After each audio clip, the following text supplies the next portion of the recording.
Assalamu alaikum. I am Dr. Ana Islam and I'm an endocrine surgeon, meaning that I operate on the thyroid, parathyroid, and adrenal glands. Since January is Thyroid Awareness Month, I thought I would shine a spotlight on thyroid nodules. You may have seen or felt a thyroid nodule in yourself.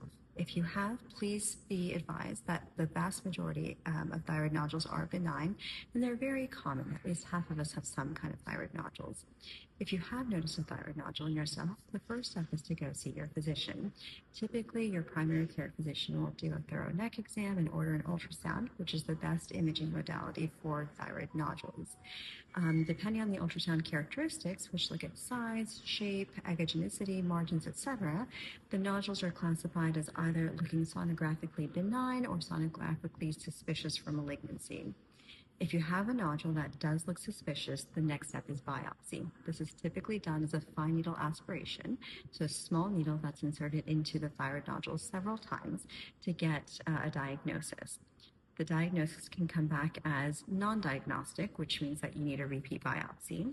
It can come back as benign, indeterminate, or suspicious for cancer. In case of benign nodules, people only need to see a surgeon if the nodule is large or causing compressive symptoms. The most common is a sensation of something stuck in your throat, or you're clearing your throat more often, or sometimes difficulty swallowing or breathing.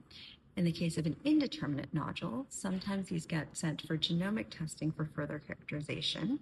And if it comes back as suspicious, then again, you may want to see a surgeon for at least consideration for a diagnostic lobectomy, where they take out that half of the thyroid to make a definitive diagnosis. Lastly, if this nodule comes back as malignant, again, please know that thyroid nodules, thyroid cancers are very indolent and slow growing, and this is something that we can easily take care of. The first thing when you see a surgeon is that they will order a full lymph node mapping, since the most common type of thyroid cancer, which is pathway thyroid cancer, tends to spread via the lymph nodes.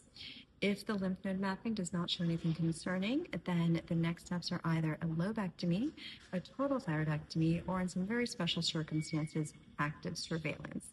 In any case, when choosing a surgeon, it's very important to make sure that you choose a high volume surgeon who operates on thyroids often and is familiar with the workup, especially since surgery does carry the risk of injury to the nerve that goes to your vocal cords, as well as the parathyroid glands that control your calcium.